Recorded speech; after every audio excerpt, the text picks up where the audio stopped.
Shalom semuanya nih, sudah kedengeran ya suaranya? Sudah. Sudah ya? Iya. Ya. Iya, saya bersyukur, terima kasih untuk bisa sharing ya, di Sukatuan, Sukatuan ya dibilangnya. Iya, terima kasih, kemarin berapa hari lalu gitu ya mendadak di di di dimintanya. Cuman nggak nyiapin yang maksudnya ya kita sharing santai aja gitu ya, maksudnya paling, yang cuman bisa saya apa, kasih semangat jugalah, kasih sharing mungkin lebih ke gimana Tuhan itu membawa keluarga kami gitu ya. Walaupun mungkin, papa mama dipanggil Tuhan gitu, tapi, tetap Tuhan itu memelihara gitu ya anak-anak serta cucu-cucu dari, papa mama gitu. Karena, itu doa terakhir juga, waktu terakhir, mama masih di rumah sakit juga, doanya itu ya mereka kan, memang awalnya nggak tahu ya, kita semua awalnya kan nggak tahu kalau, pada akhirnya itu adalah karena, Covid gitu ya, disebabkan oleh Covid mereka itu meninggalnya. Awalnya juga kita, nggak ada yang tahu gitu. Jadi, penyakitnya juga seperti kayak flu biasa gitu ya, dari awal gitu. Jadi, penanganannya juga sudah ke dokter, juga dibilangnya, flu gitu. Jadi pas awal-awal jadi cuman dikasih obat flu, cuman, disuruh pulang ke rumah ya dikasih obat flu sampai udah ke lab juga, ke laboratorium juga dicek, itu nggak ada demam berdarah, nggak ada kan karena mikirnya belum ke sana mungkin ya dokternya tuh, jadi dipikirnya, oh karena nggak ada demam berdarah, nggak ada tipes gitu, jadi udah disuruh pulang gitu. Heeh, jadi emang pas awal-awal nggak ada, kepikiran ya kalau kayak gitu sampai akhirnya sesak nafas kan, papa gitu ya, sesak nafas itu pas tanggal berapa itu ya, tanggal 19 ya, 19 Maret ya. Nah itu baru dibawa ke rumah sakit gitu ya, karena sesak nafasnya itu pas dilihat ke paru-parunya sama dokter paru ternyata udah ada infeksi gitu, udah lumayan berat gitu. Jadi dibawa ke sana gitu, dibawa ke rumah sakit dan pada akhirnya juga Tuhan, sudah panggil ya. Jadi, kemudian juga, mama gitu ya menyusul gitu, dipanggil Tuhan juga. Ya awalnya pasti kita, kaget ya pasti, maksudnya kok semua mendadak gitu, padahal kalau papa tuh imannya sebenarnya dia imannya kalau dari dulu imannya rapture gitu ya, nggak kepikiran untuk bisa pasti kalau ngomong ke anak-anak itu kita pasti semua diangkat Tuhan gitu kan kalau ngomong. Tapi juga, sering juga ngomong gitu maksudnya kalau hidup itu suka ngomong gitu ya, hidup itu, mmm, hidup itu melayani Tuhan gitu. Papa mama tuh kalau ngomong hidup itu melayani Tuhan, kalau papa juga nanti dipanggil Tuhan, itu mah keuntungan lah buat buat mereka gitu ya karena, sudah melayani Tuhan gitu. Jadi, saya selalu jadi diingetinnya tuh kata-kata mereka itu ya yang buat akhirnya kita merelakan gitu walaupun berat ditinggal kedua orang tua, tapi selalu ingat mereka ya itu sudah melayani emang hidupnya melayani Tuhan, kalau meninggal juga, kalau dipanggil Tuhan juga itu keuntungan gitu buat mereka, mereka bilangnya tuh gitu ya. Jadi, mungkin itu yang menguatkan, kita juga dan puji Tuhan juga, waktu terakhir, ya ini kesaksian juga ya waktu terakhir mama juga kan, mendoakan kita gitu walaupun sakit tapi dia doain kita supaya kita nggak kena, virus itu gitu. Karena kan saya tinggal satu rumah ya, tinggal satu rumah sama anak saya juga gitu. Memang, kalau suami suka ke Jakarta karena kerjaannya di luar kota di Jakarta, tapi kalau saya sendiri sama anak kan tinggal satu rumah gitu ya. Jadi, mama itu selalu, waktu di rumah sakit, ya mendoakan kita gitu dalam nama Yesus supaya nggak menguasai kita ya virus itu gitu. Dan walaupun mereka memang sudah dipanggil Tuhan, karena mama juga ada infeksi juga di parunya udah kena gitu ya, tapi puji Tuhannya ya yang ditinggalkan kami itu benar gitu, kalau dipikir secara manusia kayaknya, waktu dites juga, kita semua negatif gitu ya. Dan kalau dipikir secara manusia, kayaknya tuh mustahil itu ya tuh mujizat gitu ya buat kami gitu, karena sempet kita kan makan bareng, ketemu setiap hari ya waktu mereka sakit gitu, tapi puji Tuhan, apalagi anak saya juga cucu, sama anak adik saya juga sehat gitu, semua kita sehat gitu ya. Ya itulah mujizat ya mungkin itu yang bisa saya sharing. Jadi walaupun mungkin virus itu, misalnya kita terpapar gitu ya, tapi kita, tubuh kita menang gitu terhadap, virus tersebut gitu ya. Kita bisa, menang gitu ya terhadap virus itu gitu, sesuai dengan, doa terakhir juga dari mama gitu ya. Itu mungkin yang bisa saya sharing betapa juga ternyata kuasa doa ya, walaupun, dalam kesesakan tapi Tuhan pasti dengar itu kuasa doa itu, mmm, terus apalagi ya, mungkin untuk, melepaskan secara orang yang sudah kita kasihi, pergi gitu, berat gitu ya untuk keluarga kami kan berat. Tapi Tuhan mengingatkan bahwa di Wahyu juga ada, berbahagialah orang yang, meninggal dalam Tuhan, dalam artian, ya mereka berbahagialah orang-orang yang mati dalam Tuhan ya, walaupun kita nggak tahu, apa, itu misteri gitu, kenapa mereka meninggalnya harus seperti itu kan misteri dari Tuhan ya, kita nggak ada yang tahu gitu. Kenapa Tuhan bisa panggil seperti itu, tapi, pada akhirnya kan bagaimana mereka setelah hidup gitu ya, waktu hidupnya gitu, sudah menjadi berkat buat kami juga, anak-anak dan cucu, telah menjadi apa ya, kesaksian hidup ya, mungkin dalam kehidupan kami melihat bahwa mereka itu nggak pernah menyerah gitu ya, selalu setia dalam pelayanan ya. Sebagaimanapun sakit, capek, tapi, selalu setia gitu dalam melayani Tuhan. Itu mungkin yang menjadi kekuatan juga buat, kita, buat kami sekeluarga percaya terus bahwa mereka, sudah berbahagia gitu, apa, dipanggil Tuhan gitu ya, walaupun dengan harus dengan cara seperti itu kita nggak tahu, misteri Tuhan gitu. Jadi, ya dengan, kehidupan mereka, kesaksian kehidupan mereka yang setia, yang melayani Tuhan, yang nggak pernah menyerah juga walaupun ada tantangan-tantangan ya, dalam pelayanan dari awal itu di gereja ini.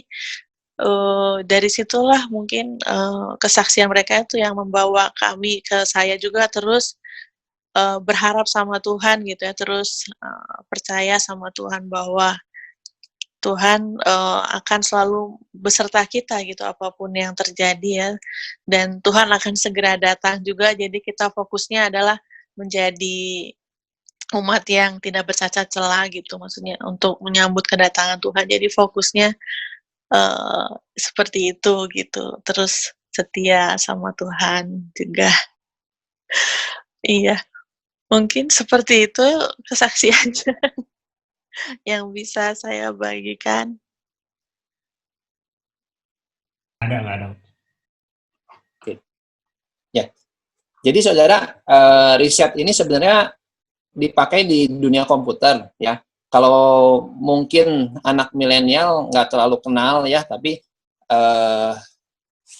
ya yang seumuran saya dan di bawah dikit itu di atas saya pasti tahu waktu sekitar tahun 90-an itu komputer kan masih sekitar 386, 486, terus Pentium. Nah, kalau satu kali si komputernya itu ngehang, yang kita lakukan itu ada dua cara ya. Yang pertama itu pakai yang namanya Control Alt Del. Itu jurus pertama. Tapi ketika jurus itu nggak juga mempan, maka ada satu tombol yang namanya tombol reset. Ya, biasa di desktop. Kalau sekarang ini kan di laptop udah nggak ada tombol reset itu. Nah, di desktop itu ada satu tombol. Kita pencet tombol itu, komputer akan mati, lalu akan nyala lagi, dan setelah nyala akan kembali normal. Nah, waktu saya dikasih kata reset ini, saya ingat ada seorang hamba Tuhan, Cindy Jacob, berkata bahwa sekitar November para nabi itu mereka berdoa dan Tuhan beri 3 hal. Yang pertama itu kata reset tadi, ya. Yang kedua kata restitusi, dan yang ketiga kata restorasi, ya. Yang kedua, ketiga, restitusi dan restorasi mungkin nggak sempat saya bahas karena waktunya cuma 15 menit. Saya pikir waktunya setengah jam, ini 15 menit, jadi saya kebut nih. Nah, kata reset ini, saudara, ternyata memang waktu terjadi COVID ini, hambanya Cindy Jacob berkata bahwa ternyata lewat hal ini, Tuhan ternyata sedang meriset dunia ini. Bukan cuma di China aja, bukan cuma di negara-negara lain, tapi seluruh dunia sedang mengalami riset ini. Nah, ternyata riset ini juga, atau hal yang terjadi ini, ketika saya belajar, juga saya pelajari lebih lagi, ini ternyata membawa keadaan yang, ya boleh katakan, malah lebih baik. Coba ditampilkan gambarnya. Gambar yang tadi. Ya, yang satu lagi. Nah, saudara coba lihat di situ ya. Itu ada dua, yang atas sama yang di bawah. Yang atas itu 20 Januari 2019. Ini gambar di Cina, saudara. Cina kan pabriknya dunia sekarang. Nah, yang kedua itu yang sebelah kanannya Februari 2019. Terus yang ketiganya Februari 2019 juga. Terlihat bahwa di gambar itu kelihatan, itu warna kuning itu sama warna coklat itu polusi udara di Cina. Karena itu kan pabriknya dunia, jadi polusi udara seperti itu. Nah, di bawahnya itu keadaan waktu Cina itu udah mulai lockdown. Ya, 20 Januari, terus 28 Februari, sama 25 Februari. Terlihat bahwa keadaan udaranya jauh lebih baik daripada yang atas. Ya. Terus satu gambar lagi yang atasnya. Nah, ini secara map ya, di mapnya kelihatan di Cina itu di bagian atasnya tadinya di 2019 kuning, hitam itu udah polusinya udah parah. Ya. Ketika Februari 2020 polusi itu hilang. Ya. Jadi ternyata lewat riset atau lewat kejadian COVID ini, alam juga mengalami perbaikan. Ya, seringkali kan kita berkata, waduh, ini keadaannya tambah buruk, guncangan besar. Tapi ternyata juga ada hal positif, itu alam mengalami hal yang ada suatu kebaikan. Juga saya dapat data bahwa di Maret 2020 ini keadaan polusi di dunia, ya, gas yang ada terjadi di dunia itu menurun seperti 30 tahun yang lalu. Artinya sekarang hari-hari ini dunia itu lebih bersih udaranya daripada sebelum terjadinya COVID. Ya. Itu mungkin hal yang positif yang terjadi ketika reset. Tapi waktu saya juga terus mempelajari ini, Tuhan bawa saya di Kejadian 6. Ya. Yang bawa Alkitab mungkin boleh buka ya, di Kejadian 6 sampai Kejadian 9. Itu cerita tentang Nuh. Ternyata riset juga pernah terjadi waktu zamannya Nuh ini. Ya. Di zaman Nuh ini, ya saya nggak usah cerita, saudara udah tahu ceritanya bagaimana keadaan dunia yang penuh kejahatan, Tuhan hancurkan dengan air bah, tapi Nuh diselamatkan. Ya. Nah, saya mau kita baca di ya Kejadian 6 ayat 8 itu udah tampil ya. Tetapi Nuh mendapat kasih karunia di mata Tuhan. Saudara, ternyata Nuh itu salah satu hal yang membuat dia mengalami keselamatan atau diselamatkan dari air bah, ternyata dia memperoleh kasih karunia. Dan yang cukup menarik itu kata Nuh dan kata kasih karunia ini, bahasa Ibraninya itu cuma dibalik. Coba boleh tampilan. Nah, ini. Yang sebelah kiri itu nama Nuh, ya. Nama Nuh, Nun dan Het. Sebelah kanannya grace atau kasih karunia, di kebalikannya Het dan Nun, ya. Jadi dari gambaran ini saya mau kasih lihat bahwa di hadapan Tuhan, ketika Tuhan melihat Nuh itu, Tuhan lagi lihat bahwa dia adalah orang yang memperoleh kasih karunia, ya. Jadi Nuh itu adalah seorang yang dapat kasih karunia dari Tuhan, sehingga kasih karunia itu membawa keselamatan buat hidup Nuh. Nah, kita pun sebagai orang percaya, ya, kita adalah orang yang mendapat kasih karunia dari Tuhan. Lewat pengorbanan Yesus di atas kayu salib, kita peroleh kasih karunia itu. Ya, coba kita mau lihat dari Efesus 2 ayat yang kelima. Efesus 2 ayat yang kelima, ya, di sini katakan gini, telah menghidupkan kita bersama-sama dengan Kristus, sekalipun kita telah mati oleh kesalahan-kesalahan kita. Oleh kasih karunia, kamu diselamatkan. Ya. Saudara dan saya yang telah terima kasih karunia dari Tuhan, Tuhan berjanji bahwa oleh kasih karunia itu, kamu diselamatkan. Ya. Saudara, ketika Tuhan melihat Nuh, yang Tuhan lihat itu adalah orang yang dipenuhi oleh kasih karunia. Dan ketika Tuhan melihat kita pun, karena kita telah menerima keselamatan dalam Tuhan Yesus, dia melihat kita bahwa orang yang penuh dengan kasih karunia. Dan oleh kasih karunia itu, kamu diselamatkan. Ya, saya ada satu kutipan, ini bahasa Inggris, tapi saya terjemahin tentang grace atau kasih karunia. Boleh ditampilkan. Nah, ya, grace atau kasih karunia itu berarti adalah kemurahan. Ya. Kemurahan yang kita terima dalam kehidupan kita, bukan karena perbuatan kita, tapi karena apa yang Yesus lakukan. Tapi setelah kita menerima kemurahan itu, Tuhan mau kita hidup dalam kehidupan yang benar. Ketika kita mendapat kasih karunia itu, saudara, ketika when trouble come, ketika ada masalah, ketika ada kesulitan, ketika hidup kita menghadapi tantangan, ya, Tuhan sendiri akan melindungi baik diri kita maupun keluarga kita. Sehingga kita bisa terus bersuka cita dan bersyukur sama Tuhan. Ya, dan saya lihat bahwa memang itu yang Nuh alami. Dalam kehidupannya, dia mengalami seperti itu. Tuhan memberikan kasih karunia kepada Nuh, dan ketika Tuhan sudah memberikan kasih karunia, dia juga melindungi Nuh, melindungi seluruh keluarganya. Lewat apa? Lewat Nuh itu membuat bahtera. Jadi yang pertama itu Nuh terima kasih karunia. Tetapi yang kedua saya lihat bahwa bukan cuma kita atau Nuh menerima kasih karunia sehingga dia selamatkan, tapi juga Nuh itu adalah orang yang melakukan perintah Tuhan dengan tepat. Coba dilihat dari Kejadian 6 ayat yang ke-22.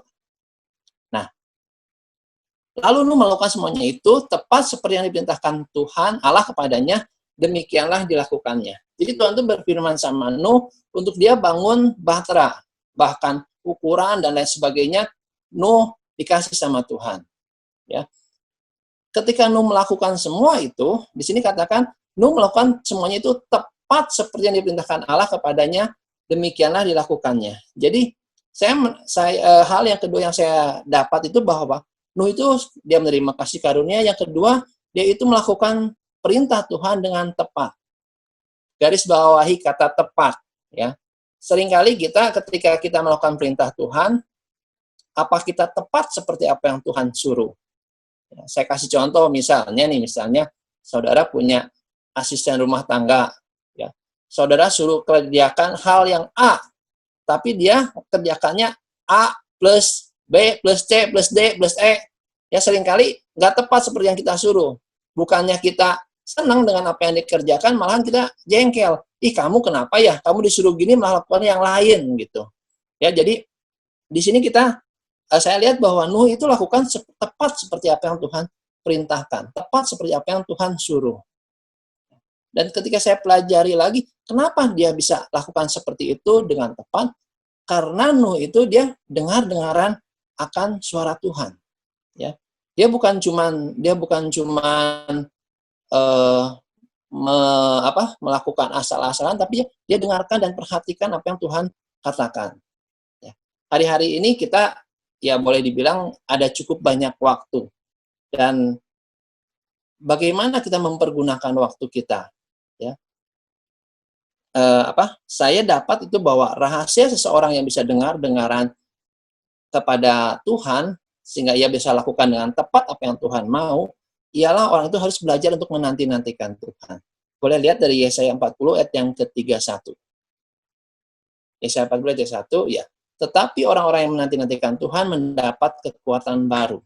Mereka seumpama raja wali yang naik terbang dengan kekuatan sayapnya. Mereka berlari dan tidak menjadi lesu, mereka berjalan dan tidak menjadi lelah. Ya, saudara, ini bicara soal menanti-nantikan Tuhan. Waktu-waktu yang ada ini, mari kita belajar buat nanti-nantikan Tuhan. Kenapa? Karena waktu kita menanti-nantikan Tuhan, kita bisa mendengar suara Tuhan dengan lebih jelas, sehingga kita bisa dengan tepat melakukan apa yang Tuhan mau. Dan di sini ada diceritakan tentang Raja Wali. Waktu saya pelajari juga, Raja Wali ini burung yang sangat unik. Ya. Burung lain waktu ada badai, waktu ada hal hujan besar, badai yang besar, gitu, angin yang besar, burung lain pasti kabur, ya pasti nggak mau, pasti bersembunyi. Raja Wali beda. Ketika ada badai, dia hadapi badainya dan dia terbang makin tinggi karena badai itu. Tapi saudara, di Yesaya 40 ayat 31 ini dikatakan bahwa menanti-nantikan. Ternyata Raja Wali juga ada satu masa dalam hidupnya, dia itu harus menanti-nantikan. Dia itu harus ada satu waktu di mana dia harus transformasi hidupnya. Ya. Gembala pembina berkata, ini new dimension, masuk dimensi yang baru. Ternyata saudara, Raja Wali ini kalau setelah 40 tahunan itu, dia bulunya itu mulai jadi berat. Ya. Terus cakarnya mulai kurang tajam, terus paruhnya juga mulai nggak terlalu tajam. Nah, ketika itu, ya Raja Wali ini akan tahu, wah ini udah nggak sehebat dulu lagi, nggak sehebat dia masih muda. Tapi ketika dia mulai tahu hal itu, dia cari tempat yang tinggi. Dia akan cari tempat yang tinggi dan dia cari mungkin suatu gua, dan di dalam gua itu dia akan lakukan seperti ini. Dia akan cabuti bulu-bulunya. Ya. Bayangin saudara, cabut, ya rambut kita kecabut aja udah sakit, tapi dia sengaja cabutin bulu-bulunya. Seluruh bulu di sayapnya dia cabuti. Terus juga cakarnya dia cabut juga. Terakhir paruhnya itu dia hantam ke batu sehingga copot juga. Ya. Nah, masa itu adalah masa di mana Raja Wali itu menunggu, menanti-nantikan supaya bulunya tumbuh, supaya cakarnya tumbuh, supaya paruhnya kembali tumbuh. Itu waktu yang paling lemah dalam kehidupannya. Saudara, mungkin hari-hari ini kita ada dalam waktu yang paling lemah. Mungkin secara finansial kita juga turun banyak. Secara emosi juga mungkin kita mengalami kehilangan dan lain sebagainya. Ya, tapi waktu-waktu menanti ini adalah waktu yang penting. Seperti Raja Wali tadi, dia menantikan supaya semuanya bertumbuh, semuanya kembali lagi. Dan saudara, ketika Raja Wali ini udah selesai, udah seluruh tubuhnya, bulunya tumbuh, cakarnya tumbuh, paruhnya juga udah tumbuh lagi, maka dia bisa hidup lebih lama. Dia bisa hidup kurang lebih 30 tahun lagi dengan kekuatan yang baru. Seperti katakan di sini, mendapat kekuatan yang baru. Ya.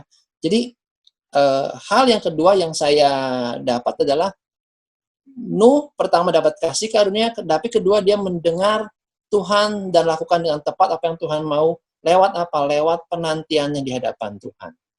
Ya. Jadi, mari kita juga waktu-waktu ini nantikan Tuhan. Cari Tuhan dengan sungguh-sungguh.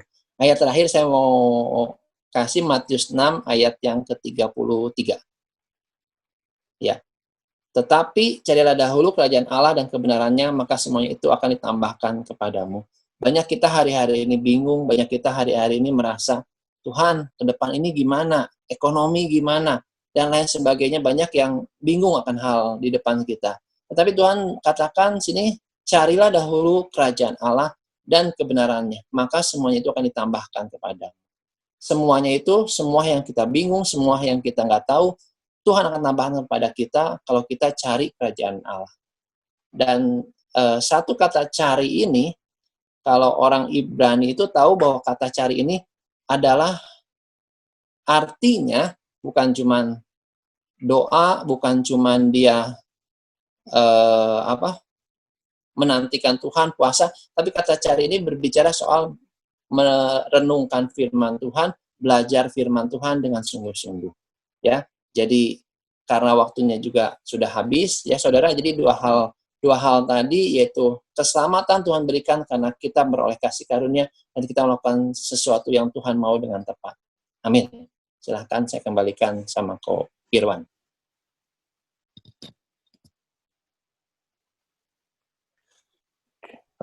Thank you buat Ko Apau untuk firman-nya. Ada Ko Yonatan dan Civeni, mungkin ada yang mau disampaikan dulu. Ya. Kak Maya juga masih ada kan ya tadi ya? Ya. Ya, Shalom. Koyo silakan. Shalom Dani, shalom Apau, Maya, dan semuanya ya. Shalom kok. Shalom Maya. Saya belajar dari Maya. Kamu melakukan satu kesaksian. Saya merasa gini, orang tua kamu, papa mama kamu berhasil untuk nanemin satu iman yang luar biasa dalam kehidupan anak-anaknya. Ini luar biasa, ya. Dan hal yang kedua, saya ngelihat orang tua kamu udah berhasil nanemin kepada anak-anaknya, jangan takut. Sampai maut pun nggak perlu takut, gitu ya. Karena orang Kristen percaya Tuhan Yesus itu ada kehidupan setelah kematian, dan itu bahagia. Ya, ini luar biasa. Bisa nanemin kepada anak-anaknya. Ya, kamu pelihara terus warisan yang luar biasa ini. Nah, jadi saya rindu kita berdoa yuk sebentar yuk untuk Maya ya, dan keluarganya, suami, anaknya, lalu adik ya. Maya punya adik kan ya, satu ya. Ricky. Iya. Ya, kita berdoa yuk. Yuk kita angkat tangan kita yuk. Bareng-bareng. Terima kasih.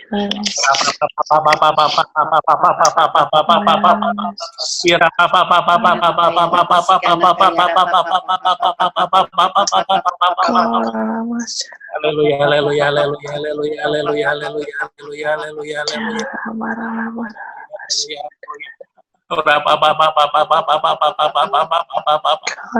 Kami percaya Tuhan, Maya, Tuhan, dan keluarganya, Tuhan, suami, anak-anaknya, Tuhan, akan Tuhan bawa naik dan bukan turun.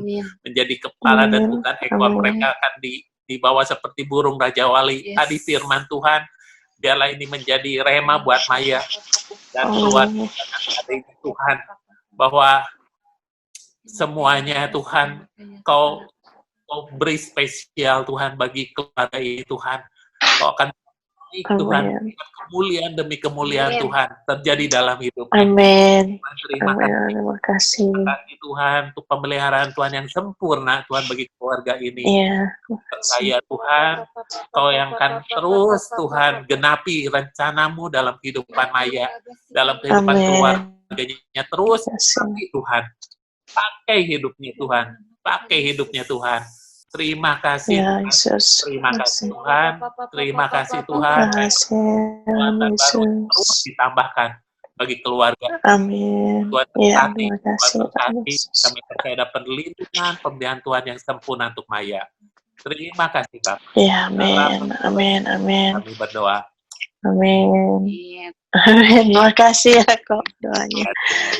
Ya. Ya, terima kasih doa. Kita berdoa, kita satukan hati kita ya. Hari